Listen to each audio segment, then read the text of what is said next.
Friends, ఇప్పుడే అందిన వార్త. ఎన్నికల వేళ తెలంగాణ కాంగ్రెస్ కు ఊహించని భిక్ష కంటూ వార్తలు అయితే వస్తున్నాయండి. దీనికి సంబంధించి వివరాలు చెప్పడానికి వీడియో చేయడం జరుగుతుంది.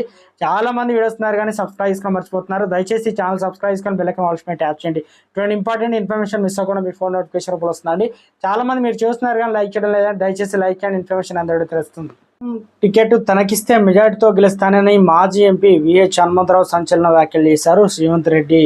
సీఎం రేవంత్ రెడ్డిని కలిశానని, ఖమ్మం లోక్సభ సీటు ఇవ్వాలని కోరానని అన్నారు. పార్టీ ఏ నిర్ణయం తీసుకున్నా దానికి కట్టుబడి ఉంటానని తెలిపారు.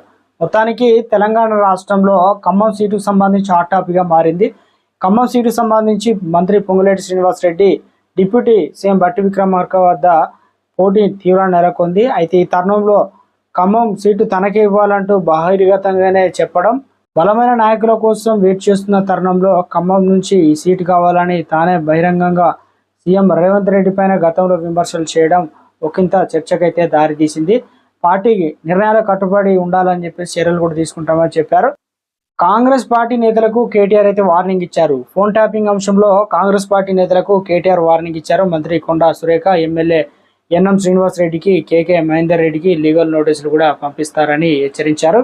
కాంగ్రెస్ మంత్రులపై బీజేపీ ఎమ్మెల్యే మహేశ్వర్ రెడ్డి సంచలన ఆరోపణలు చేశారు. బిల్లులు క్లియరెన్స్ కోసం బీ ట్యాక్స్ పేరుతో వసూలు చేస్తున్నారని, కాంట్రాక్టుల నుంచి 8 నుంచి 10% అలాగే 9% వసూలు పాల్పడుతున్నారని ఆరోపించారు. ఎన్ని రోజులు ఉంటామో తెలియక మంత్రులు దోపిడీకి పాల్పడుతున్నారని విమర్శించారు. తెలంగాణలో ఎన్నికల నోటిఫికేషన్ అయితే వచ్చింది. ఇప్పటికే కొన్ని పార్టీలు అయితే ఆల్రెడీ ప్రకటించేశాయి ఎంపీ ఎవరనేది. ఇక ప్రభుత్వం అనగా కాంగ్రెస్ అయితే కొంత లేట్ అవుతుంది బలమైన నాయకుల కోసం. ఈ తరుణంలో ఇటు బీఆర్ఎస్ నుంచి కొన్ని కీలక నేతలకు కావచ్చు కొంతమంది నోటీసులు ఇవ్వాలని చెప్పేసి కేటీఆర్ అంటున్నారు. ఇది రాజకీయ కుట్రని బీఆర్ఎస్ కొట్టిపారేస్తుంది.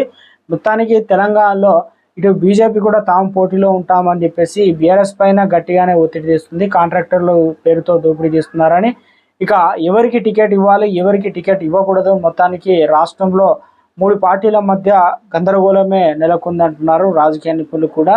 ఎప్పుడు ఏం జరుగుతుంది అనేది, కాంగ్రెస్ కు ఏ అంశాలు ప్లస్ అయ్యే అవకాశాలు, ఏ అంశాలు మైనస్ అయ్యే అవకాశాలు ఉందని చర్చించుకుంటున్నారు రాజకీయ నిపుణులు.